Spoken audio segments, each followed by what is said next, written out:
कार्यक्रम कोरोनाको सन्तासमा देश। नमस्कार।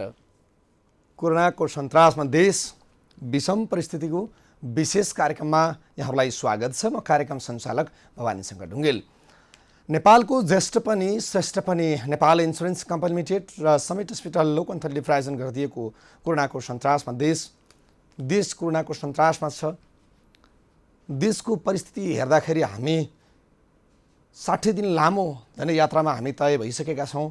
बन्दाबन्दीको अवस्थामा यो 2 महिना लामो बन्दाबन्दीले यसले भयावह अवस्थाहरू सृजना गर्दै आइरहेको छ कि हामी उत्पादनको कुरा हेरौँ, बजारीकरणको कुराहरू हेरौँ, उपभोक्ताको कुराहरू हेरौँ, व्यापार व्यवसायको कुराहरू हेरौँ, उद्यमशीलताको कुराहरू हेरौँ अथवा विदेशबाट फर्किनेहरूको लर्कोको अवस्थाहरू हेरौँ र दिनानुदिन पछिल्लो लकडाउनको झन्डै 45 दिन पछाडि हत्तै बढिएको सङ्क्रमणलाई हामीले हेर्ने हो भने 1.5 महिना पछाडि एकैचोटि फेरि सङ्क्रमितहरू हत्तै बढिरहेको अवस्था सँगसँगै 1.5 महिनापछि फेरि सङ्क्रमित सँगसँगै मृत्यु पनि भएको अवस्थाले पनि हामी अलिकति त्रसित र सचेत हुनुपर्ने अवस्था छ। 3 जनाको मृत्यु भइसकेको छ। 500 नजिक पुगिसकेका छन् सङ्क्रमितहरू। यसले पनि अझै नेपालमा कोरोनाका सङ्क्रमितहरू भित्रभित्रै धेरै प्रवेश गरिसके कि भन्ने पनि डर छ। यतिखेर हामीसँग काठमाडौँ उपत्यका प्रवेश गर्नको लागि हिजोबाट नाकाहरू बन्द गरिएका छन्। बाहिरबाट आउनको लागि अत्यन्तै कडा गरिएको छ। त्यसैले गर्दाखेरि पनि अवस्था थप जटिल बन्दै गइरहेको छ। यतिखेर हामीसँग रामेछाप जिल्लाको खानादेवी गाउँपालिकाका अध्यक्ष प्रेमबहादुर तामाङ हामीसँग जोडिनु भएको छ, भिडियो मार्फत जोडिनु भएको छ। खानादेवी गाउँपालिकाबाटै हामी उहाँसँग अब सरकारले ल्याएको नीति कार्यक्रम सँगसँगै आउन लागेको बजेटसँगै स्थानीय तहहरूको तयारीका बजेटको विषयमा लगायत रोजगारीको सृजना, उत्पादनका विषय लगायत हामी यिनै विषयमा कुराकानी गर्नेछौँ। अध्यक्षज्यू, यहाँलाई स्वागत छ कार्यक्रममा। धन्यवाद। आराम हुनुहुन्छ? आरामै छु। यतिखेर अब खानादेवी गाउँपालिका गाउँमै बस्नु भएको छ, गाउँबाटै हामीसँग जोडिनु भएको छ प्रत्यक्ष रूपमा भिडियो मार्फत। के छ खानादेवी गाउँपालिकामा एकजना तपाईँकै गाउँपालिकाबाट काठमाडौँ आउनुभएको व्यक्तिमा सङ्क्रमण भेटियो र अरू बाँकीको चाहिँ फेरि नेगेटिभ रिपोर्ट आयो भन्ने छ। त्यो विषयमा अलिकति बताइदिनुहोस् न। हाम्रो गाउँपालिकामा जुन बेला हामीले चाहिँ काठमाडौँबाट आउने मान्छेहरू हाम्रै यहाँको दाजुभाइहरू चाहिँ चैतको 11 गते यता आउनुभयो। त्यो आइसकेपछि चाहिँ उहाँ घरमै बस्नु भएको भन्ने कुरा छ। अब त्यो घरमा बसिसकेपछि चाहिँ 30 गते चाहिँ काठमाडौँ जानुभयो। त्यो 30 गते काठमाडौँ गइसकेपछि चाहिँ त्यहाँ टेकुमा चेक गर्दाखेरि उहाँको चाहिँ पोजिटिभ आएको भन्ने खबर प्राप्त भइसकेपछि हामीले तत्कालै उहाँको परिवारहरूको स्वाब पनि माथि टेकुमा पठायौँ। उहाँहरूको चाहिँ नेगेटिभ आएको छ, उहाँको पोजिटिभ छ। त्यसकारण कसरी काठमाडौँमा गएर लाग्यो या चाहिँ यहाँ भयो भन्ने कुरामा हामी दुविधा छौँ। अहिले चाहिँ हामीले त्यो क्षेत्रलाई सिल गरेर क्वारेन्टाइनको व्यवस्था गरिएको छ। भनेको यहाँको गाउँपालिकाको कति नम्बर वडा र कहाँनिर र त्यहाँ सिल गरेको ठाउँको अवस्था अथवा त्यहाँको आवत जावतमा अथवा त्यहाँको चाहिँ मानिसको कठिनाइ कस्तो छ? यो चाहिँ हाम्रो गाउँपालिकाको खानादेवी गाउँपालिकाको वडा नम्बर 1 राकाथुम भन्ने ठाउँमा छ। हजुर। राकाथुमको पनि धारपानी, त्यो चाहिँ सुनपति गाउँपालिकासँग जोडिएको वडा हो। त्यो तला खैरेनी घाटभन्दा माथि पर्छ। त्यो जोडिने नाका भएको हुनाले त्यसलाई चाहिँ हामीले त्यो धारपानी भन्ने ठाउँलाई चाहिँ सिल गरिएको छ। अहिले आवत जावत बन्द गरिएको छ र त्यसलाई अरू क्षेत्रको निम्ति त केही भएन। त्यो क्षेत्रको सिल गरेर जुन हामीले 15 जनाको चाहिँ स्वाब चेक गर्नको लागि टेकु लगिएको थियो त्यो चाहिँ नेगेटिभ आएको हुनाले अहिले पनि फेरि 14 दिन पछाडि फेरि पनि आउन सक्ने सम्भावना हुनसक्छ। त्यसले गर्दाखेरि चाहिँ नै हामीले अहिले चाहिँ त्यसलाई क्वारेन्टाइनको व्यवस्था गरिएको छ। त्यो क्षेत्रलाई सिल गरेर चेतनामूलक कार्यक्रमहरू पनि सञ्चालन गरिएको छ। त्यो क्षेत्रमा चाहिँ अब यसरी कोरोना भाइरसबाट यसरी बचाउन सकिन्छ, बाँच्न सकिन्छ भनेर चाहिँ हामीले वडा अध्यक्षको अध्यक्षतामा एउटा टिम छ, भोलिन्टियर टिम, त्यो टिम परिचालन भएको छ। अब जस्तो प्रेमबहादुर यहाँहरूको गाउँपालिकामा अब यो कोरोनाको प्रभाव सँगसँगै सन्तास सँगसँगै गाउँमा फर्केकाहरू अथवा गाउँमा लकडाउनका पीडितहरूलाई राहत भन्दा पनि रोजगारी दिने भन्ने अभियानमा लाग्नु भएको छ। अलिकति फरक खालको काम गर्न खोज्नु भयो यहाँले?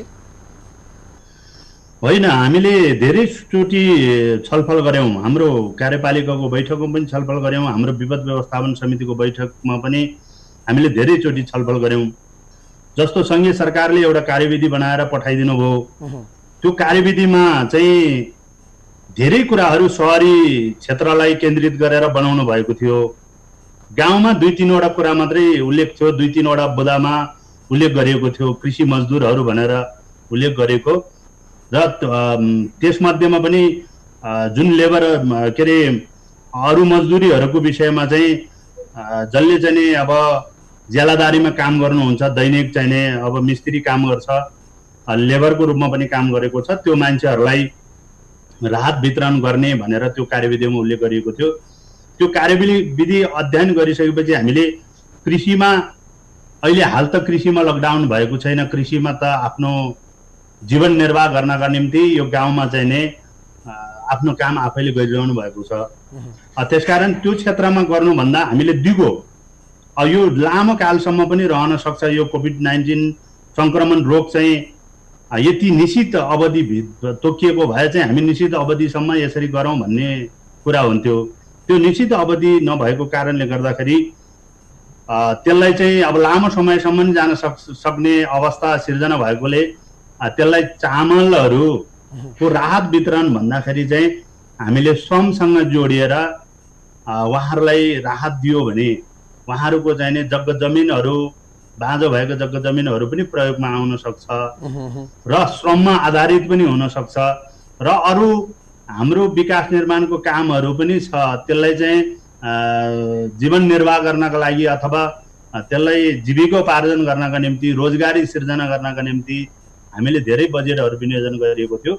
त्यसलाई केन्द्रीकृत गरेर हामीले चाहिँ उहाँहरूको नै टोलमा बस्तीमा खानेपानी बनाउनु पर्ने, अब विभिन्न चाहिने सिँचाइहरू बनाउनु पर्ने, अहिले बर्सातको मौसम पनि भएको कारणले उहाँहरूलाई श्रममा आधारित राहत भनेर घोषणा गऱ्यौँ। त्यो आधारमा गरेकोले यहाँको जनताहरू चाहिँ खुसी छ। हामीलाई यस्तो कामहरू अझै पनि लगाइदिनु पर्यो, हामी बसेर खान चाहँदैनौँ, हामी काम गरेरै खान्छौँ भन्नुभएको हुनाले यहाँको जनता चाहिँ अहिले खुसी देखिन्छ। अब जस्तो यहाँले भन्नुभयो कामै गरेर खाने, कतिपय स्थानीय तहहरूले यतिखेर राहत बाँड्ने क्रममा बारीका खेतका गरापाटाहरूमा चाहिँ चामलका बोराहरू तेर्स्याउने अनि राहत वितरण गर्ने। अब गाउँमा बस्ने मान्छेहरूको जग्गा जमिन छ, बाँझो छ, उत्पादन गरेर त्यहाँबाटै सहरतिर आम्दानी पठाउनु पर्ने, अझ सहरमा बस्नेहरूलाई चाहिँ बरु राहतको व्यवस्था गर्नुपर्ने। तर त्यो गर्नु चाहिँ ठिक हो त? स्थानीय तहहरूले अधिकांशहरूले कतिले गरेको देखिन्छ, त्यसप्रति के भन्नुहुन्छ?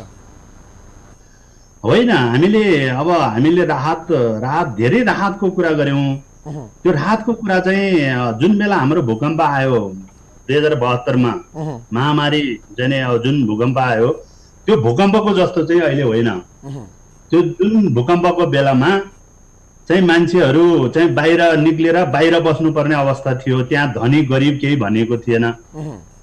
अहिले चाहिँ बाहिर पनि काम गर्न पाइन्छ, भित्र मात्रै होइन कि आफ्नो चाहिने खेतबारीमा पनि काम गर्न पाइन्छ भन्ने अवस्था सिर्जना भएको हुनाले यो महामारी रोगबाट बच्नका लागि पनि आफू सुरक्षित हुनुपर्ने। दोस्रोमा चाहिँ आफ्नो खेतबारीहरू चाहिँ बाँझो राखेर चामल खोज्दाखेरि त उसले त्यतिकै पो पाउँछ कि चामल भन्ने किसिमको मनमा पनि सोचमा पनि त्यो सोच आउने र त्यतिकै पाइसकेपछि चाहिँ भएका जाँगर पनि मर्न जाने भएको कारणले गर्दा हामीले चाहिँ श्रम गर्नुपर्छ। अब श्रम गरेको चाहिँ अरूसँग श्रम गर्नु पर्दैन, आफ्नो खेतबारीमै गर्दाखेरि पनि हुन्छ। हामीले अनि दोस्रोमा हाम्रो कार्यपालिकाको बैठकले चाहिँ के निर्णय गर्यौँ भने अब राहत भन्ने बित्तिकै हामीले चामल मात्रै होइन, राहत भन्ने बित्तिकै हामीले मलमा दिन सकिने भयो, ध्वानी दिन सकिने भयो, जस्तो बिरुवाहरूमा चाहिँ अब बिरुवाहरूलाई चाहिँ अनुदानमा दिन सकिने भयो। अहिले पनि बिउहरू छ, बिउहरू पनि कतिपय बिउ नष्ट भएको अवस्था छ, त्यो बिउहरूलाई उहाँहरूलाई बिउ दियो भने, अनुदानमा दियो भने राम्रो हुन्छ भनेर हामीले त्यो आधारमा चाहिँ हामीले तय गऱ्यौँ। अरू कतिपय ठाउँहरू कतिपय पालिकाहरूमा हामीले देख्यौँ, हेऱ्यौँ, त्यो अवस्था चाहिँ अलिकति कता कता अब फोटो देखाउनका लागि मात्रै गरेको हो कि भन्ने जस्तो पनि गर्नुभयो साथीहरूले। कतिपय चाहिँ के भयो भनेर भन्दाखेरि कतिको त प्रेमजी कतिको त आरोप पनि आयो कि चुनावको लागि चाहिँ यो अहिलेदेखि नै लगानी गरे हो भन्ने पनि आरोपहरू पनि आएका छन्। त्यो आरोप पनि आएको हुनाले हामीले चाहिँ त्यस्तो होइन, अहिले महामारी जुन कोभिड-19 सङ्क्रमण रोग छ यो विश्वलाई नै सङ्क्रमण गरिरहेको अवस्था छ, यो नेपालमा मात्रै होइन। यो विश्वमा सङ्क्रमण भएको अवस्थामा हाम्रो गाउँमा, हाम्रो टोलमा, हाम्रो बस्तीमा कसरी सुरक्षित रहने त्यो कुरा पनि अप्नाउनु पर्यो। र दोस्रोमा चाहिँ हाम्रो खेतबारी जमिन जग्गा जमिनहरू चाहिँ बाँझो राख्ने हाम्रो नेपालीहरूको बानी पनि त्यस्तो रह्यो कि जब श्रम बिक्री गर्नु के अरे उत्पादन बिक्री गर्नु पर्थ्यो, प्रायः जसो चाहिँ श्रम बिक्री गर्न विदेशमा लाग्ने हाम्रो दाजुभाइहरू, श्रम बिक्री गर्नका लागि इन्डियामा लाग्ने र श्रम बिक्री गर्नका लागि बाहिर लाग्ने अवस्थाहरू सिर्जना भएको हुनाले हामीले भन्यौँ, हाम्रो नारा, हाम्रो गाउँपालिकाको नारा पनि छ, अब श्रम बिक्री गर्ने होइन, उत्पादन बिक्री गर्नुपर्छ र यहाँ उत्पादन भएका चिजहरू भनेको निरन्तरता उत्पादन भइरहन्छ, त्यसले दिगो दिन्छ, त्यो दिगो चलाउन सक्ने अवस्थाहरू हुन्छन्। हाम्रो खेतीयोग्य जमिन छ, त्यो बाँझो राखिएको छ, त्यो खनजोत गर्न सकिएको अवस्था छैन। त्यहाँ सिंचित हुन्छ, त्यहाँ चाहिँ नि उत्पादन भएका तरकारी मात्रै उत्पादन गर्ने हो भने पनि हामी अथाह कमाउन सक्ने अवस्थाहरू छ। त्यसकारण पनि हामीले त्यो अवस्थाको मध्यनजर गरेरै खाँडदेवी गाउँपालिकाले चाहिँ कार्यपालिकाको निर्णय गर्यौँ। त्यो आधारमै नै हामीले हाम्रो कोषमा रकम भएको कोषको रकमहरू पनि खर्च गरिएको अवस्था छ। अब जस्तो प्रेमबाजी यहाँले भने जस्तै गरी श्रम बेच्ने होइन, अब उत्पादन बेच्नुपर्छ। तर एउटा कुरो अलिकति मैले यहाँलाई प्रसङ्ग जोडेँ, यतिखेर केन्द्रीय सरकारको नीति कार्यक्रम आएको छ, सँगसँगै सीमा मिचेको विषयमा उठेका आवाजहरूको विषयमा नयाँ नक्साङ्कन सीमा भएको सीमा चाहिँ सहितको चाहिँ नयाँ नक्सा चाहिँ सार्वजनिक भएको छ। यो सँगसँगै हामी अहिले पनि हेर्छौँ भने छिमेकी मुलुक भारतबाट आयातित तरकारी, खाद्यान्न सामग्री लगायत हामीले रासायनिक मल पनि आयात गरेका छौँ। तपाईँले भन्नुभएको कुरालाई मैले कहाँनिर जोड्न खोजेँ भने उत्पादन गर्ने हाम्रा जमिनहरूमा हाम्रा रासायनिक मलहरू प्रयोग गर्दाखेरि जमिनहरू रुखो हुने, माटो कङ्क्रिट हुने, अम्लीयपन बढ्ने, जसको कारणले उर्वरा शक्ति घट्ने भन्ने कुराहरू माटो विज्ञहरूको कुरा आइरहँदाखेरि अब हामीले प्राङ्गारिक मलहरू प्रयोग गर्ने, अर्ग्यानिक उत्पादनहरू गर्ने, हामीले आफ्नो चाहिँ कुनै गडौले मल होलान्, कुनै गोबर मलहरू होलान्, अथवा हाम्रा चाहिँ खेतबारीमा चाहिँ हाम्रा गाईबस्तुका मलहरू होलान्, अथवा अरू विभिन्न अहिले चाहिँ कम्पनीहरूले उत्पादन गरेका छन् त्यस्ता मलहरू अब हामीले आन्तरिक उत्पादनलाई नै बढावा दिने गरी अथवा चाहिँ हामीले प्राङ्गारिक मललाई बढावा दिने गरी रासायनिक मललाई अन्त्य गर्ने गरी जान सकेनौँ भनेदेखि त हामीले जति नै उत्पादन गर्छौँ भने पनि हाम्रो जमिन चाहिँ रुखो हुँदै जाने, माटो कङ्क्रिट हुँदै जाने, उत्पादन त घट्छ। यो कुराप्रति अब स्थानीय सरकारले त बढी ध्यान दिनुपर्ने भयो नि प्रेमलालजी। अहिले चाहिँ तपाईँले ठिकै कुरा उठाउनु भयो। जब हामीले अर्ग्यानिक खेतीको बारेमा पनि हामी निर्वाचित भइसकेपछि खाँडदेवी गाउँपालिकाले हामीले सोच्यौँ अब अर्ग्यानिक खेती गर्नुपर्छ, त्यसलाई पनि अब विषादीहरू छर्किनु हुँदैन भनेर एउटा अभियान सञ्चालन गऱ्यौँ भने अर्को चाहिँ हाम्रो माटो, हामीले योभन्दा अगाडि हाम्रो जति लगानी गर्थ्यौँ हामीले हाम्रो किसान दाजुभाइहरूले जुन जुन बारीमा चाहिँ नै प्रयोग भएर फलाउनु भएको थियो त्यो चाहिँ माटो चेक गर्नु भएको थिएन, सोइल टेस्ट गर्नुभएको थिएन। हामीले चाहिँ अहिले माटो चाहिँ परीक्षण गरेको छु। हाम्रो चाहिँ नै अब माटो चेक गर्नुपर्ने हाम्रो कृषि शाखाले चाहिँ माटो चेक गरेर अहिले कुन ठाउँमा कुन उत्पादन हुन्छ भन्ने कुराहरूलाई पकेट एरिया पनि तोकिएको छ, हाम्रो पकेट तोकिएको छ एउटा। दोस्रोमा प्राङ्गारिक मल, हामीले रासायनिक मललाई बढी बढावा गरेको कारणले कतिपय ठाउँमा चाहिँ अहिले अम्लीयपन भएको छ र नुनिलो बढी भएको कारणले उत्पादन कम भएको छ। अब किसानहरूले जोडधारका साथ श्रम गरेको छ तर त्यो श्रमको प्रतिफल नपाउँदाखेरि उहाँहरू निराश भएका छन्। निराश हुनुको कारण चाहिँ के रहेछ त भनेर भन्दाखेरि हामीले माटो चेक गर्दाखेरि, माटो जाँच गर्दाखेरि चाहिँ त्यहाँ चाहिँ बढी नुनिलो अथवा अम्लीयपना बढेको कारणले गर्दा यहाँ यो उत्पादन हुँदैन भन्नुभयो। त्यसलाई फेरि त्यो ठिक ठाउँमा ल्याउनका लागि चाहिँ धेरै खर्च हुन्छ। त्यसलाई चाहिँ नि हरेक माटोलाई परीक्षण गर्ने, तलको माथि लाने, अब माटोलाई अपरेसन गर्नुपर्ने, त्यहाँ चाहिँ धेरै खर्च हुन्छ। त्यसको साटो चाहिँ प्राङ्गारिक मलहरू प्रयोग गर्यो भने त्यो माटो चाहिँ ठिक ठाउँमा आउन सक्छ 1-2 वर्ष पछाडि भन्नुभएको थियो। त्यो भनेको कारणले गर्दा हामीले अहिले रासायनिक मललाई भन्दा प्राङ्गारिक मललाई प्राथमिकता दिनुपर्छ भनेरै भनेको छु। र कतिपय प्राङ्गारिक मलहरू बनेको छैन, अहिले धेरै ठाउँहरूमा त बनेको होला, तर हामीले त्यसरी चाहिँ प्राङ्गारिक मलहरू चाहिँ जनताले किसानले चाहिँ ठ्याक्कै किनेर पनि लाउन नसक्ने अवस्था। आफ्नो अब वस्तु जस्तो गाई वस्तु पालेर त लगाउन सकिने भए, कतिपयले चाहिँ गडेउला खेतीको कुरो पनि गर्नुभएको थियो, त्यो मार्फत प्राङ्गारिक मलहरू चाहिँ नि छर्न पायो भनेदेखि त्यो माटो चाहिँ राम्रो हुन्छ भनेर पनि हामीले सोच चाहिँ छ हाम्रो गाउँपालिकामा। त्यो सोच गर्दै थियौँ, गर्दा गर्दै अहिले महामारी रोग चाहिँ अब मानवलाई अहिलेको मान्छेलाई नै लाग्ने खालको रोग आएको कारणले त्यो सोचमा अहिले अलिकति हामी त्यतातिर ध्यान दिन सकिएको छैन। अब हामी आह्वान गर्छौँ हाम्रो जनतालाई, हाम्रो किसानहरूलाई, अब चाहिँ रासायनिक मलतिर होइन है, अब खेतीमा पनि अर्ग्यानिकतिर जानुपर्छ है भनेर भनेका छौँ। र रासायनिक मललाई निरुत्साहित गरेर चाहिँ प्राङ्गारिक मलहरूलाई चाहिँ प्रोत्साहन गर्नुपर्छ र मलको चाहिँ नि हामीले आफ्नै लोकल मलहरूलाई प्रयोग गर्नुपर्छ भनेरै भनेको छु। अब जस्तो प्रेमराजी, यहाँहरूको खानादेवी गाउँपालिका हामीले हेर्छौँ उत्पादनको सम्भावना सँगसँगै यो वर्ष एक त कोरोनाको सन्तासमा हामी छौँ, पर्यटन वर्ष पनि हाम्रो यो वर्ष स्थगित भयो। यहाँहरूको खानादेवी मन्दिरसम्म चाहिँ केबल कारका कुराहरू थिए, पर्यटन प्रवर्धनका कुराहरू थिए, ती सबै कार्यक्रमहरू स्थगित हुँदै गर्दाखेरि अब समग्रमा हामीले गाउँपालिकाको विकासलाई अथवा हेर्छौँ भने छिमेकी मुलुक भारतबाट अहिले पनि दिनानुदिन युवाहरू आउने क्रम बढ्दै गइरहेको छ एकातर्फ भने, अर्कोतर्फ छिमेकी मुलुकबाट आउने युवाहरू सँगसँगै गाउँ गाउँमा रोजगारी सिर्जना गर्ने कुराहरू पनि आवाज उठिरहेका छन्, जस अन्तर्गत चाहिँ अब स्थानीय तहबाट कृषि उत्पादन, त्यसमा आवश्यक चाहिँ प्राविधिक होइन, अब सफ्ट लोन होला, सहुलियतपूर्ण चाहिँ अब अनुदानहरू होला, विभिन्न खाले कार्यक्रमहरू होला, यी कार्यक्रमसँगै बजारीकरणका कुराहरूमा अब स्थानीय तहको आउन लागेको बजेटमा पनि त लक्षित गरेर जानुपर्ने देखिन्छ नि। बजेटको विषयमा तयारी कस्तो गर्दै हुनुहुन्छ?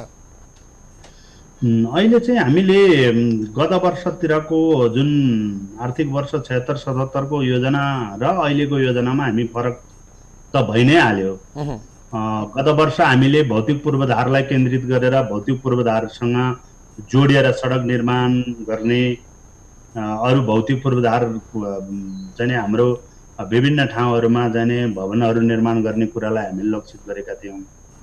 अहिले चाहिँ हामीले के लक्षित गर्न खोजिएको छ भने स्वास्थ्यसँग सम्बन्धित अब मान्छेलाई कसरी बचाउने भन्ने कुराहरू आएको कारणले गर्दा हाम्रो यो आर्थिक वर्ष 77-78 अहिले बजेट पनि आइसकेको छ, सङ्घीय सरकारबाट बजेट पठाइसकेको छ, राजस्व अनुमानको बजेटहरू पनि तल गाउँपालिकामा आइसकेको हुनाले हाम्रो अहिले बस्ती स्तरमा टोल स्तरमा जाने योजना पहिचान गर्ने काम सुरु भएको छ। त्यही बेला हामीले भनेको छौँ पहिला चाहिँ अब स्वास्थ्यमा केन्द्रित गर्ने, दोस्रो चाहिँ कृषिलाई बजेट राख्ने, कृषिसँग आधारित बजेट चाहिँ बनाउने, त्यसले रोजगारी सिर्जना पनि हुन्छ, त्यो त्यतातिर लक्षित गरेर योजना बनाउनु पर्छ भनेर चाहिँ हामीले भनेका छौँ। त्यही आधारमा चाहिँ अहिले वडा तहबाट चाहिँ योजना सङ्कलनहरू भइरहेको अवस्था छ। दोस्रोमा इन्डियामा रहेका हाम्रो दाजुभाइहरू चाहिँ नाकामा आएर बस्नु भएको छ। कतिपय स्थानीय तह, नगरपालिका, गाउँपालिका जस्तो सिमानाको गाउँपालिका नगरपालिकाले क्वारेन्टाइनको व्यवस्था गरेर उहाँहरूलाई त्यहाँ राख्नु भएको छ। त्यहाँ राखेर सधैँ राखेर त त्यहाँ भएन, क्वारेन्टाइनमा बसेर चाहिँ उहाँहरू यता आउनुहुन्छ। यता आइसकेपछि पनि हामीले हाम्रो गाउँपालिकाको क्वारेन्टाइनको व्यवस्था गरिएको छ। त्यसमा ल्याएर सामूहिक पनि गर्ने कुरा हामीले जिल्ला विपद व्यवस्थापन समितिको बैठक अस्ति थियो, सुडियो साहबको अध्यक्षतामा बसेको बैठक र हाम्रो जिल्ला समन्वय समितिको प्रमुखको अध्यक्षतामा बसेको बैठकमा हामीले 2-3 निर्णय गरेका छौँ। हामी सामूहिक रूपमा पनि यतापट्टिको हकमा जुन कोशी वारीपट्टि पर्छ, जुन सुनकोशी र तामाकोशी कोरिडोरको वारीपट्टि चाहिँ जुन खानादेवी गाउँपालिका, दोरम्बा गाउँपालिका र जाने सुनपति गाउँपालिका पर्छ, यी 3टा गाउँपालिकाले हामीले सामूहिक रूपमा राख्नु पर्यो भने गाल्बामा बनाउने भनेर गाल्बामा एउटा ठुलो खेल मैदान छ। त्यो खेल मैदानमा चाहिँ हाम्रो आर्मीबाट चाहिँ जनशक्तिहरू चाहिँ उहाँहरूले परिचालन गर्ने भन्नुभएको छ। हामी 3टा गाउँपालिकाले आर्थिक व्यवस्थापन गर्ने र त्यहाँ सामूहिक क्वारेन्टाइनको व्यवस्था गर्ने भनेर पनि निर्णय गऱ्यौँ। दोस्रोमा अहिले गाउँपालिकामा रहेको चाहिँ हाम्रो अलि बस्तीबाट बाहिर रहेको विद्यालयहरू छ। त्यो विद्यालयलाई चाहिँ हामीले क्वारेन्टाइनको बिरामी अब क्वारेन्टाइनको व्यवस्थापन गरेर चाहिँ नै बाहिरबाट आउने मान्छेलाई 14 दिन 21 दिनसम्म त्यहाँ राखेर मात्रै घर पठाउने व्यवस्थाको लागि चाहिँ हामीले विद्यालयहरू प्रयोग गरेको छ। त्यो अवस्थामा लागिरहेको अवस्था छ। अब अलिकति हाम्रो गाउँपालिकामा चाहिँ सङ्क्रमण सुरु भएको हुनाले हामीले अलिकति चिन्तित बनायौँ। अब त्यो अवस्थामा लागि छ। आगामी वर्षको योजनाहरू पनि त्यसरी नै। अब जस्तो यहाँहरू 3वटा स्थानीय तहहरू मिलेर क्वारेन्टाइन व्यवस्थापन गर्दैछौँ भन्नुभयो। केन्द्रीय सरकारको अहिलेको चाहिँ नीति कार्यक्रममा चिनो आफ्नो माटो बनाऊ आफ्नो देश, यो नारा त ठ्याक्कै स्थानीय तहले लागू गर्नुपर्ने देखिन्छ। अब मैले यहाँलाई कहाँनिर जोड्न खोजेँ भने मैले अघि पनि प्रश्न उठाएको थिएँ, छिमेकी मुलुक भारतले यतिखेर नयाँ नक्साङ्कन निस्किसकेपछि विरोधका आवाजहरू उठिरहेका छन्। हामी जहिले पनि कृषिमा आयातमा आजसम्म बाँचिरहेका छौँ। हामी रोजगारीको लागि पनि छिमेकी मुलुक भारतमा धेरै हाम्रा नेपाली दाजुभाइहरू जानुभएको छ। आज उहाँहरू फर्किँदै हुनुहुन्छ, जबकि त्यहाँ लकडाउन भइसकेपछि नेपालमै लकडाउन छ, उहाँहरू त्यहाँ बस्न नसकेर त्यहाँ केही अलिकति होलोकुलो भइसकेपछि उहाँहरू आफ्नो देश फर्किँदै हुनुहुन्छ भनेपछि अब उहाँहरू फर्केर आउँदाखेरि त बस्ने क्वारेन्टाइन व्यवस्थापन एकातर्फ भयो, सँगसँगै सुरक्षा सावधानी अपनाउँदै अब उत्पादकत्व वृद्धि गर्ने क्रममा त अब उहाँलाई त रोजगारी दिनु पर्यो। त्यहाँ चाहिँ तरकारी खेती होला, फलफुल खेती होला, होइन, पशुपालन होला, कुनै खाद्यान्न उत्पादन होला।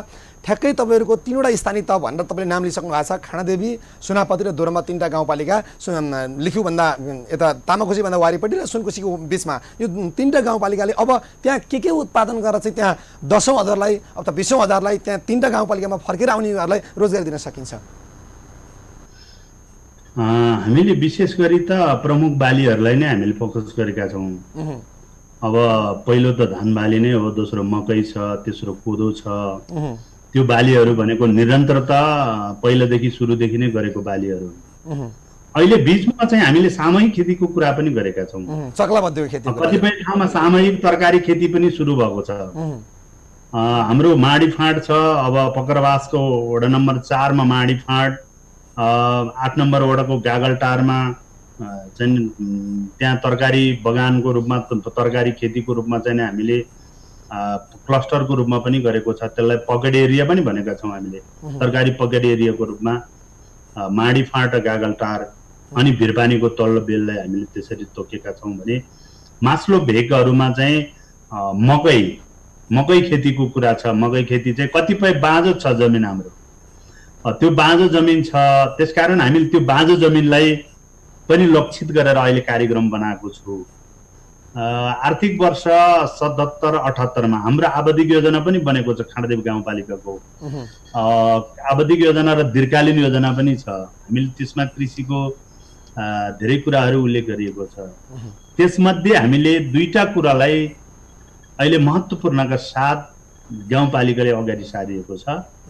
त्यसमा हामी रोजगारी पनि सिर्जना हुन्छ र त्यो सक्सेस भयो भने हामीले लेखेको नारा खाँडदेवीको सुन्दर सभ्य र समृद्ध खाँडदेवी भनेर हामीले हाम्रो दीर्घकालीन सोचमा हामीले आवधिक योजना बनाउँदाखेरि चाहिँ त्यो नारा लेखिएको छ। त्यो नारा पुष्टि गर्नका लागि चाहिँ हामीले 3टा चिजलाई फोकस गरिएको छ। हजुर, एउटा कृषिसँग पर्यटन कार्यक्रम।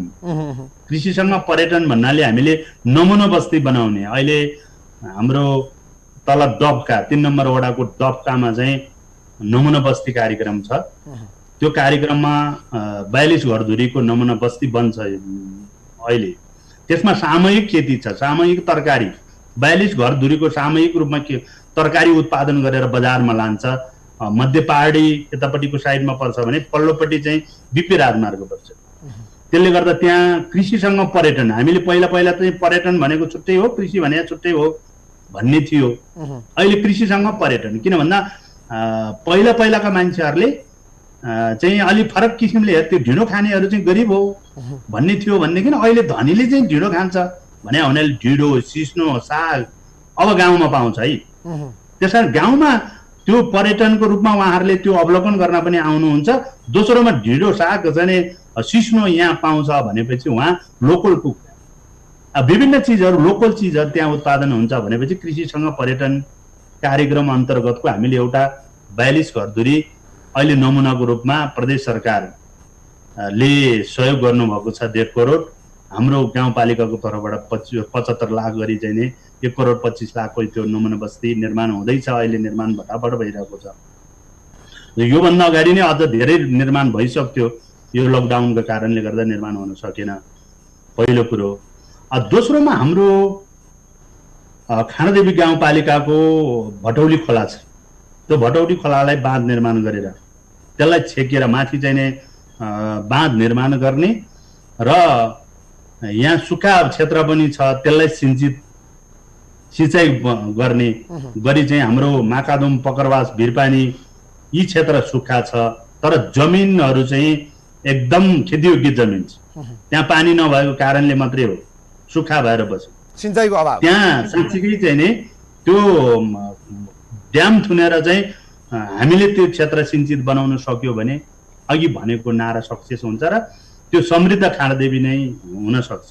दोस्रो कुरा हामीले त्यसलाई फोकस गरेको छौँ भने तेस्रोमा पर्यटन कार्यक्रम हाम्रो डाँडा काँडाहरू छ। अब यो वर्ष त अझ धेरै हाम्रो कार्यक्रमहरू थियो, कार्यक्रम हामीले गर्न सकिएनौँ, गर्न पाइएनौँ भन्नुपर्छ। यो कोभिड-19 संक्रमण रोगको कारणबाट चाहिँ लकडाउनको कारणबाट हामीले धेरै कार्यक्रम गर्न सकेनौँ। हाम्रो सुन्दर गाउँपालिका छ, एउटा मन्दिरको नामबाट नेपालकै साँच्चीकै हेर्ने हो भनेदेखि खानादेवी मन्दिर चाहिँ राजाले त्यो बेलाको चाहिँ 1500 वर्ष पहिले चाहिँ अब उत्पत्ति भएको चाहिँ खानादेवी मन्दिर छ। त्यो मन्दिर चाहिँ हेर्नका निम्ति आकर्षण ठुलो चाहिँ मान्छेहरूको भिड आउँथ्यो पहिला, अहिले त्यसकारण त्यसको बन्द भएको छ। हामीले यो वर्ष 2020 पर्यटन वर्षको रूपमा त्यसलाई कार्यक्रमको रूपमा पनि हामीले राखेको थियो, त्यो कार्यक्रम हामीले गर्न सकेनौँ। अग्लेश्वर छ, एकदम सुन्दर चाहिँ अग्लेश्वर डाँडो छ, 3टा गाउँपालिकाको सङ्गम स्थल। त्यो सङ्गम स्थलमा पनि हामी 3टा गाउँपालिकाले नै त्यहाँनिरको चाहिँ मन्दिरहरू निर्माण गर्ने कार्य अगाडि बढाएको थियो, त्यो पनि अब यो लकडाउनको कारणबाट बनाउन सकेन। केबुल कार थियो, सित्खाबाट जाने खानादेवी मन्दिरसम्मको यो वर्ष केबुल कारको कार्यक्रम थियो, त्यो पनि गर्न सकिएन। नसकेको हुनाले हामीले हाम्रो सैलुङ फेरि चाहिँ रामेछापको सैलुङ पनि यही क्षेत्रमा पर्छ, 3टा गाउँपालिकाको बिचबाट यतैबाट जान्छ। हाम्रो दुरम्बा घटना जुन घटना घट्यो दुरम्बामा चाहिँ नि त्यो विश्वलाई थाहा छ। दुरम्बामा चाहिँ शहीदहरू भए हाम्रा द्वन्द्वकालको समयमा त्यो शहीद भएको एरिया पनि भएको कारणले गर्दा खैरेनी घाट, गाल्वा, सैलुङलाई पर्यटकीय पदमार्गको रूपमा पनि विकास गर्ने गरी हामी अगाडि बढेका थियौँ। यी 3टा कुराहरूलाई लिएर अगाडि बढ्दाखेरि चाहिँ हाम्रो खानादेवी गाउँपालिका समृद्ध गाउँपालिका बनाउन सकिन्छ र यहाँको जनतालाई पनि सुखी र समृद्ध बनाउन सकिन्छ भन्ने चाहिँ धारणा थियो। सङ्घीय सरकारको, नेपाल सरकारको पनि सुखी नेपाली समृद्ध नेपाल, जनतालाई सुखी बनाउने, जनतालाई खुसी बनाउने र राष्ट्रलाई समृद्ध बनाउने कुरा थियो। यो महामारी रोगले गर्दाखेरि कतिपय कामहरू गर्दै गर्दाखेरि बाधा भएको छ। त्यो कार्यक्रम चाहिँ हाम्रो निरन्तरता छ, त्यो निरन्तरता लान्छौँ। त्यति गर्न सक्यो भनेदेखि अहिले तपाईँले भनेको जुन भन्नुभएको थियो, तपाईँले इन्डियातिर छ, विदेशमा छ, जति रोजगारी गर्नु भएर चाहिँ बाहिरी जानुभएको छ हाम्रो दाइजोहरू, कसरी सेभ लाइन गर्ने भनेर भन्दाखेरि हाम्रो गाउँपालिकामै हजारौँ चाहिँ रोजगारीहरू सिर्जना गर्न सक्ने खालको हामीसँग छ। तर के गर्नु, अब जस्तो रोजगारी सिर्जना हुने खालको योभन्दा अगाडिको यो व्यवस्था, म यो व्यवस्थालाई पनि दोष लाउँछु। किन भन्दाखेरि एकात्मक व्यवस्था थियो पहिला, जसले सिंहदरबारबाट मात्रै सञ्चालनमा थियो।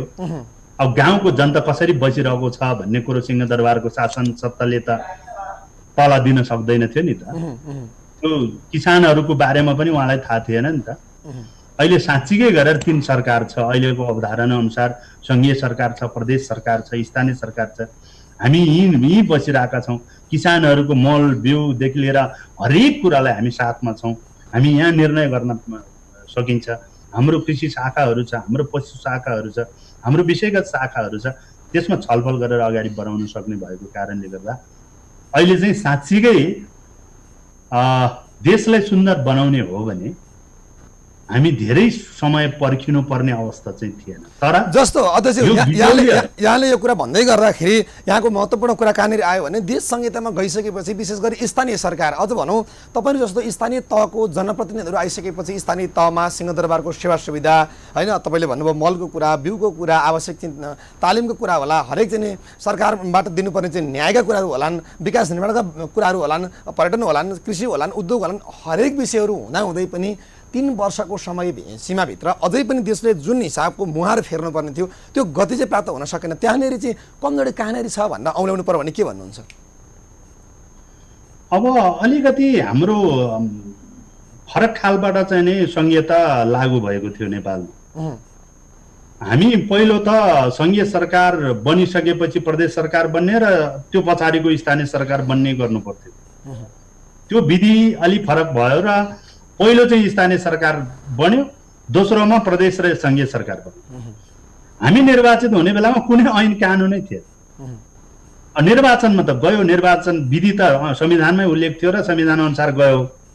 जति योभन्दा अगाडि पहिलाको सरकारले बनाउनु पर्थ्यो ऐन कानुनहरू, अब हामी आउने बेलामा ऐन कानुनहरू चाहिन्थ्यो।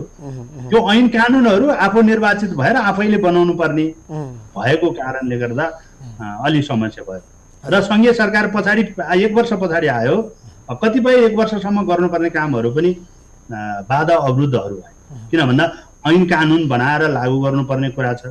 अहिले त 3 तहको सरकार छ, 3 तहको सरकारमा अधिकार चाहिँ बाँडफाँड संविधानले गरिदिएको छ, अनुसूचीमा तोकिदिएको छ। अनुसूची 8 स्थानीय सरकारले चाहिँ उपयोग गर्नुपर्ने छ। त्यहाँ भएका चिजहरू चाहिँ आफैले ऐन बनाएर लागू गर्नुपर्ने अवस्थाहरू छ। त्यसकारण त्यो विधिहरूमा जाँदाखेरि चाहिँ हामी अलिकति ढिलो भयौँ। हामीले 1 वर्ष लगभग 1 वर्ष अवधि चाहिँ हामी ऐन कानुन कार्यविधिहरू बनाउँदैमा गयो। दोस्रो हाम्रो के भइदियो नेपालमा भन्दा संहिता 3 किसिमको संहिता थियो। एउटा भौगोलिक संहिता थियो, एउटा वित्तीय संहिता थियो, अर्को प्रशासनिक संहिता। यी संहिताहरू चाहिँ भौगोलिक संहिता चाहिँ कार्यान्वयनमा गयो, तर वित्तीय संहिता पनि कतिपय माथिबाट चाहिँ अवलोकन गरेर अब अहिले विस्तारित क्रमिक रूपमा छ। वित्तीय संहिता पनि लागू भयो, तर प्रशासनिक संहिता हुन सकिएन। किन भन्दाखेरि हामी निर्वाचित हुने बेलामा हाम्रो कर्मचारीहरू थिएन। जब कर्मचारी आउनु पर्थ्यो, हाम्रो पालिकाको चाहिँ भवनहरू हुनु पर्थ्यो, त्यो अवस्थाहरू छैन। आज 3 वर्ष अवस्थामा बल्ल बल्ल अहिले पनि वडा तहमा हाम्रो जति कर्मचारी हुनुपर्ने हो त्यो कर्मचारी छ। त्यसकारण जब चाहिँ प्रशासनिक संहिता कार्यान्वयन गर्नै सक्नु भएन, अहिले पनि अझ संघीय सरकारले अहिलेसम्म पनि गर्न सक्नु भएको छैन। सिंहदरबारमा हेर्नुहोस्, तपाईँ अवलोकन गर्नुहोस्, त्यत्रो कर्मचारी छ। भनेको सबै कर्मचारी चाहिँ सहर केन्द्रित भए अथवा चाहिँ सिंहदरबार भित्र मात्रै रहे, तर बाहिर जान सकेनन् अथवा संहितालाई चाहिँ केन्द्रीय सरकारले मर्म बुझेन, यहाँको भनाइ के हो? अब यहाँनिर चाहिँ कस्तो देखा पर्यो भनेर भन्दाखेरि अब काम जति सबै स्थानीय तहमा छ, लोड जति सबै स्थानीय तहमा छ, तर स्थानीय तहमा कर्मचारी बस्नै माने। अब बस्न मानेन होइन कि संघीय सरकारले पठाउनु पर्थ्यो, पहिला गर्नु पर्थ्यो, अहिले सोधेर होइन। पहिले प्रशासनिक संहिता त भौगोलिक संहिता साथमै निर्वाचन हुनुभन्दा पहिल्यै कानुन बनाएर संयोजन गर्नु पर्थ्यो नि त। त्यो संयोजन नभएको कारणले गर्दाखेरि के भइदियो त भनेर भन्दा कर्मचारीहरू तल जान माने, काम जति सबै तल आयो। अधिकारको बाँडफाँडको कुरा पनि आयो, फेरि अधिकार किन दिने कि नदिने भन्ने कुरा पनि आयो, अधिकार कसरी चाहिँ दिने भन्ने कुरामा पनि छलफल भयो। संघीय सरकारले अधिकार जति तल दिँदाखेरि हामी कहाँ नै कुनै पनि सम्पर्क नहुने हो कि भन्ने किसिमको जस्तो नि भयो।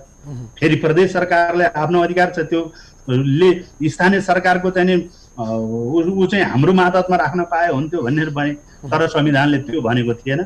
3 तह भनेको 3टा सरकार छ भनेर भनिएको थियो। 3 तहको सरकारमा 3नै तहमा विभाजन गरेर प्रशासनिक संहिता कार्यान्वयन गर्नु पर्थ्यो। त्यो गरेको भए चाहिँ जति लेखिएको हो, मलाई जहाँसम्म लाग्छ साँच्चीकै प्रशासनिक संहिता चाहिँ ठ्याक्कै चाहिँ राम्रो गरेर चाहिँ तलसम्म चाहिँ कर्मचारी पठाउने हो भनेदेखि हाम्रो देश 10 वर्षमा सुन्दर नेपाल बनाउन सकिन्छ। गरिब होइन, अहिले हाम्रो सोचाइहरू गरिब हुन्, हाम्रो सोचाइहरू दरिद्र हुन्। हाम्रो अरू देशहरू हेरी त हाम्रो भूगोल पर्याप्त रूपमा धनी छ। यहाँ व्यक्ति धनी भयो तर देश धनी भएन।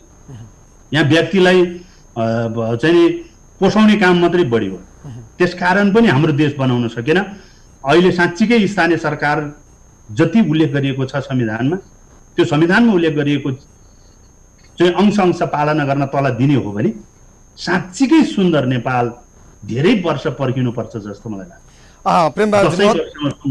महत्त्वपूर्ण समयमा व्यस्त समयका बावजुद पनि हामीसँग जोडिएर आफ्ना विचारहरू राखिदिनु भयो, समय दिनुभयो। सँगै यहाँले भने जस्तै गरी अब स्थानीय सरकार साँच्चै सक्रिय भएर यो कोरोनाको एउटा सन्तास, अर्कोतर्फ फेरि सँगसँगै चाहिँ बजेट पनि ल्याउनु पर्ने सरकारको नीति कार्यक्रम आए पछाडि सरकारले नयाँ नक्साको विषयमा कुरा उठ्यो, नयाँ नक्सा पनि तयार भयो। फेरि छिमेकी मुलुक भारत चाहिँ यतिखेर चाहिँ फेरि त्यसको विरुद्धमा लागिरहेको अवस्था छ। हामी सधैँभरि छिमेकी मुलुकबाट खाद्यान्न सामग्री किन्नुपर्ने, अब गुणस्तरीय प्राप्त गर्न सकिने गुणस्तरीय हिन किन्नुपर्ने, सँगसँगै हामीले रासायनिक मलहरू पनि किन्नुपर्ने, जसको कारण हाम्रो माटोहरू चाहिँ अम्लेपन हुने, उर्वरा शक्ति घट्ने, यी सबै कुराले गर्दाखेरि पनि हामी पछाडि छौँ। अब यहाँले भने जस्तै गरी 753वटा स्थानीय सरकार भइसकेपछि 753वटा सरकारको सक्रियता भयो भने साँच्चै देश समृद्ध हुनसक्छ। सरकारले लिएको नारा चिनो आफ्नो माटो बना आफ्नो देश व्यवहारमा आउन सक्छ। समय दिनुभयो, आफ्नो कुरा राखिदिनु भयो, यहाँलाई धन्यवाद छ प्रेमजी। हस्, धन्यवाद। यतिखेर हामीसँग रामेछाप जिल्लाको खानादेवी गाउँपालिकाका अध्यक्ष प्रेमबहादुर तामाङ हुनुहुन्थ्यो। छोटो आधुनिक समयमा हामी जान्छौँ, सँगसँगै हामी आउँछौँ। कार्यक्रमको हामी अन्तिममा छौँ। छोटो आधुनिक समयसँगै हामी अब समृद्ध, अब विकास, अब उन्नति, अब प्रगतिमा पनि जानुपर्ने अवस्था छ। आधुनिक समयमा जाउँ भनेर म भन्दै थिएँ, तर मास्टर कन्ट्रोलबाट जानकारी पाइसकेको छु कि कार्यक्रमलाई चाहिँ छोटो समय छ, त्यस कारणले टुङ्ग्याएर मात्रै हामी विश्रामतिर जाउँ भन्ने कुरा रह्यो। यतिखेर मैले प्रेमबहादुर तामाङको कुरालाई अलिकति जोडेर मैले केही प्रसङ्ग जोड्न चाहेँ कि कर्मचारीहरू हो, केन्द्रीय सरकारले समयमा संहिता लागू भइसकेपछि केन्द्रबाट प्रदेश हुँदै स्थानीय तह गइदिन पाएको भए अझ सहज हुन्थ्यो भन्ने उहाँको कुरा रह्यो। सँगै स्थानीय तहबाट प्रदेश हुँदै केन्द्रमा आउँदाखेरि 1 वर्ष ऐन कानुन निर्माण गर्ने क्रममै, संविधान निर्माण गर्ने क्रममै समय गयो। सँगसँगै कर्मचारी व्यवस्थापन अहिले पनि समस्या भइरहेको छ। हामी बेरोजगारहरू देखिरहेका छौँ। कर्मचारीहरू गाउँ गाउँमा, टोल टोलमा, जहाँ वडामा, वडा तहसम्म स्थापना गर्नुपर्ने हो। त्यहाँ चाहिँ पशु प्राविधिक होलान्, त्यहाँ चाहिँ कृषि चाहिँ प्राविधिकहरू होलान्। कहाँ कुन हिसाबका कर्मचारी आवश्यक छन्, ती कर्मचारीहरू अहिले पनि एउटा सचिवले 2-3 वडाहरू भ्याउनुपर्ने अवस्था छ। हिजोको गाविस अहिलेका वडाहरू भ्याउनुपर्ने अवस्था छ। त्यस कारणले गर्दाखेरि पनि कर्मचारी अभावले गर्दा समयमा बजेटहरू खर्च हुन नसक्ने, कामहरू सम्पन्न हुन नसक्ने, अनुगमन हुन नसक्ने, कामको मूल्याङ्कन हुन नसक्ने, ती समस्याहरू पनि देखिएका छन्। सँगसँगै साँच्चीकै देशलाई अब समृद्ध बनाउन नलाग्ने हो भने सधैँभरि छिमेकीको थिचोमिचो हामी परिरहनेछौँ। हाम्रा लिपुलेक, कालापानी लगायतका हाम्रा सिमानाहरू मिचिने कुराहरू आइरहँदाखेरि, सिमाना मिचे भनेर नयाँ नक्सा निस्किँदै गर्दाखेरि फेरि छिमेकी मुलुकहरू जर्किरहेका छन्। बलिउड, हलिउडका कलाकारदेखि लिएर हरेक व्यक्तिसँग नेपालका नेपाली छोरीचेली, छोरा दाजुभाइको पनि नाता सम्बन्ध जोडिएको छ। गोर्खालीहरू भनेर 65,000भन्दा बढी गोर्खालीहरू भारतीय सेनामा भर्ना भएका छन्, जहाँ कि भारतको रक्षाका लागि नेपालीहरू लागिरहेका छन्। यिनै नेपाली दाजुभाइहरू, वीर गोर्खालीहरू लागिरहेका छन्। तर पटक पटक कहिले नाकाबन्दीको कारणले, कहिले विभिन्न थिचोमिचोको कारणले, कहिले नेपालीहरूलाई आएर कुटपिट गर्ने कारणले, त कहिले अब सिमानामा मिचेर नेपाली जमिनमा सडक निर्माण गर्ने कारणले पनि नेपालीहरू छिमेकी मुलुक भारतबाट पेलिरहेका छन्। यो कुराप्रति आम सञ्चार माध्यमहरू सक्रिय भएर देशको माटो रक्षा गर्न, देशको समृद्धिको लागि, सँगै यो कोरोनाको सन्तासबाट जोगिएर बचेर अगाडि बढ्नको लागि पनि एकजुट हुनुपर्ने अवस्था देखिएको छ। सँगसँगै 753वटा स्थानीय सरकार बनिसकेर पनि नागरिकको अपेक्षा शिक्षामा छ, स्वास्थ्यमा छ, कृषिमा छ, उद्योग पर्यटनमा छ, हरेक तह तबका क्षेत्र विषय वस्तुमा जोडिएको कारणले पनि अब स्थानीय तहहरू सक्रिय हुनु जरुरी छ। केन्द्रको नारा सुखी नेपाली, समृद्ध नेपाल नाराले मात्रै भइदिँदैन। केन्द्रको अहिलेको नारा चिनौ आफ्नो माटो, बनाऊ आफ्नो देश नाराले मात्र सुखी भइँदैन। यदि व्यवहार त भइदिने हो भने अब उत्पादन वृद्धि गर्न, युवा उद्यमशीलता, रोजगारी सृजना, अब हामीले अझ मैले कार्यक्रममा पटक पटक उठाउँदै आइरहेको विषय, हामीले रासायनिक मलको अन्त्य जबसम्म गर्न सक्दैनौँ तबसम्म हाम्रो उर्वरा शक्ति बढ्नेवाला छैन।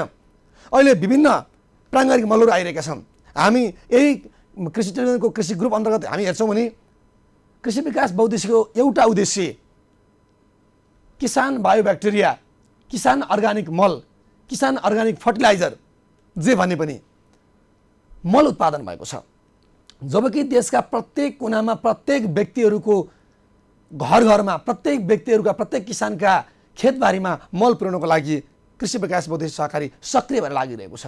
तर हामी अहिले पनि कहाँनेरि प्राप्त हुन्छ, हामी साल ट्रेडिङबाट प्राप्त हुने रासायनिक मलको लागि, कृषि सामग्री कम्पनीबाट प्राप्त हुने तिनै रासायनिक मलको लागि अझै पनि हामी लामबद्ध छौँ। त्यसको लागि हामी माग गरिरहेका छौँ, त्यसैमा हामी झुमिरहेका छौँ, त्यही नै हामीले खोजिरहेका छौँ। एउटा कुरो यो पनि हामीले बुझ्नु जरुरी छ कि